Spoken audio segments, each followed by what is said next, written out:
Yo, what's up mga kapulido, Genix Motor Parts. May isi-share lang akong munting bagay para sa inyo sa kaalaman ng marami at mga nangangailangan. So tulad na itong case na itong taga Malabon, Novo, nagkaroon siya ng problema sa kanyang motor. Bagong gawa pala to, nasira siya agad. Big valve.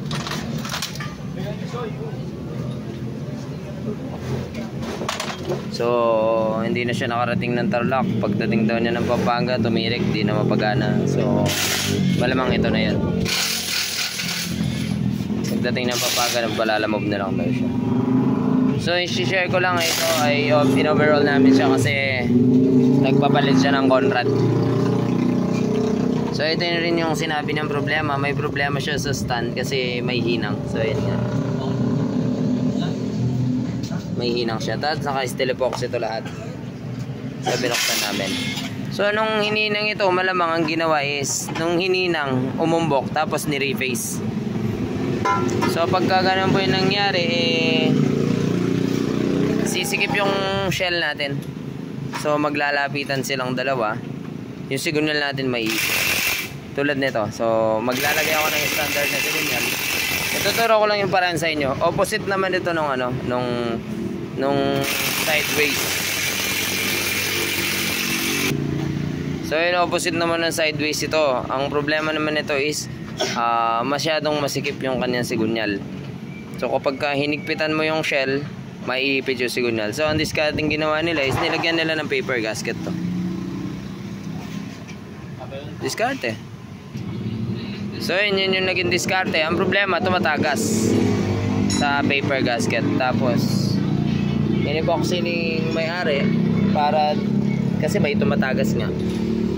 Pero kita dun may hinang talaga. Ayan hinang siya sa loob. So sinilip ko dito, wala naman posibilidad na tumagas kasi maganda naman ang pagkakahinang.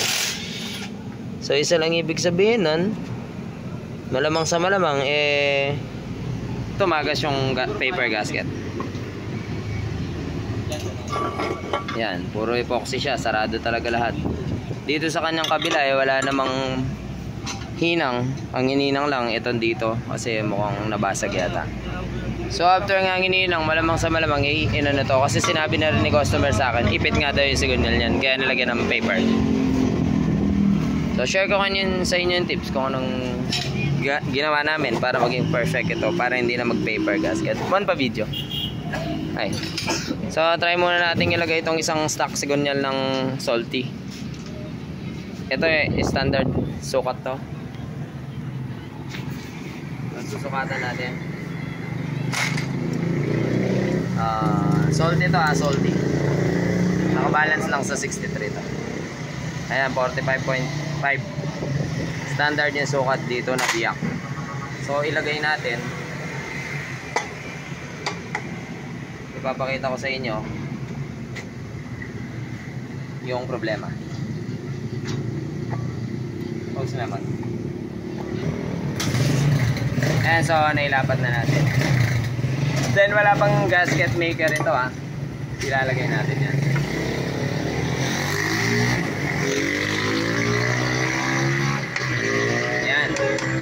So mapapansin mo naman talaga ayan umiikot siya kahit nakadiin. So pag umiikot siya ganyan, ibig sabihin nakadiin yung kanyang bearing. So pag nilagyan natin ng yan, ayan umiikot pa siya. Kini ka muna.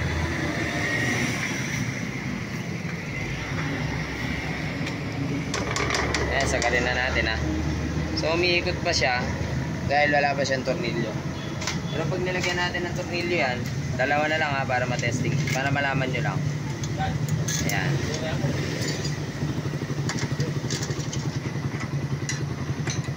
Di pa natin iikpitan gaano. Ayan, umiikot pa naman. So pag inigpitan natin yan, ayun na. Ayan na. Ayan na, masikip na siya. Di na maiikot mga kapulido. Yan. Sikip na. So, eto. Standard tong signal na to.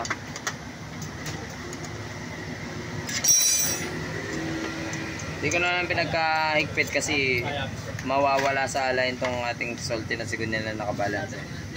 Kaya hindi ko kasi hinigpitan. So yan nga, tinanggal ko ulit yung tornilyo. Hindi talaga nagko-close, naglalapat itong ating shell. Ayan. So yan, may siwang siya na point something, mga 0.8 or hindi, 0.3 ganyan.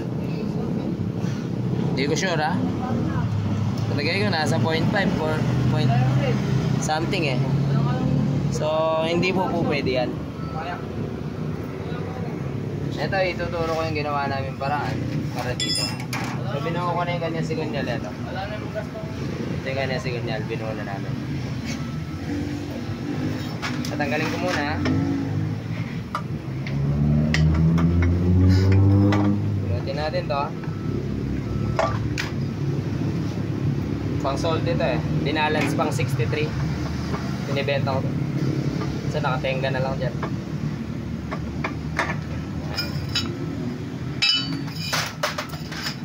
Ito na yung magiging yung signal niya dati na ni-repair na namin. So wala naman akong binago dito kundi connecting rod lang. Tapos mga bearing.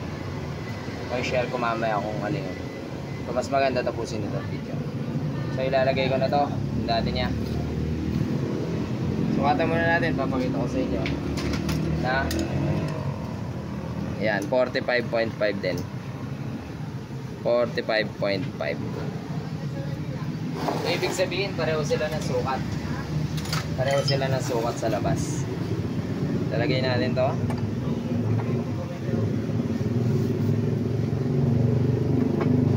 Sige, ito pipasok. Pause na naman. Pause. Ayan, okay na. Ayan, nakalagay na.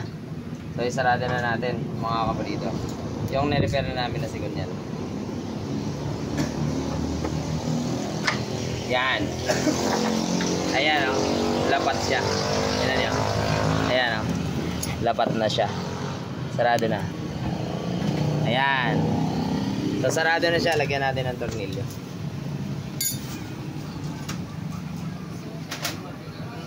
Tatloyin na natin. Yan. Tatlo. Nasigpitan.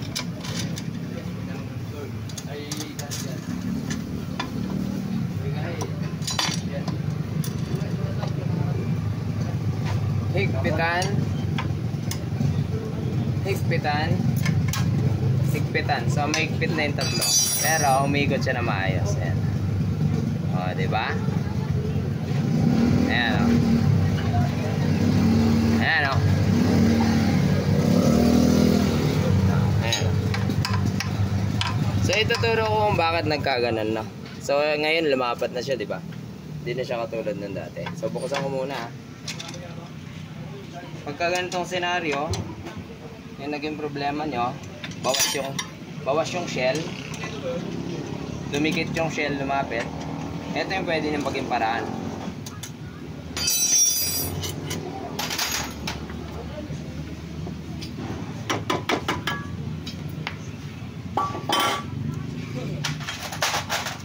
Palitan nyo yung side bearing. So yung side bearing na ginamit namin dito is Phyto.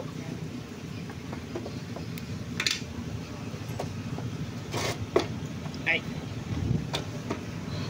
Hirap tanggalin, boss.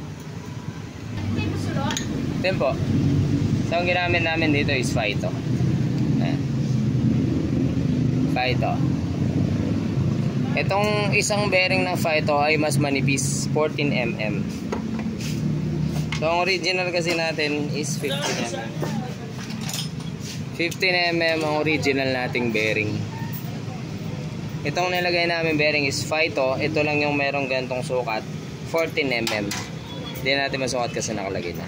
So kapag ka 14mm siya, yung lagayan ng bearing is mas atras ng 1mm.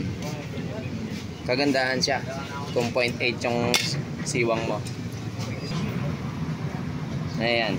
So 14mm lang siya. So magkakaroon ka ng clearance na 1mm. So kung 0.8 ka, meron kang 0.2, ayos ka na dun mga kapunito. Meron mamaya. So yun, okay ka na dun mga kapulido. So yun, di ba? Ang paraanan natin, sigurado hindi natatagas to kasi gasket maker na siya mga kapulido. Yan. 14mm. Ito. So naway, nakatulong po ang video na to sa mga nagkakaroon ng ganitong klaseng problema. Siyempre, simpleng tips lang yan mula sa Genrix. Kasi muli natin pagkikita. Paalam!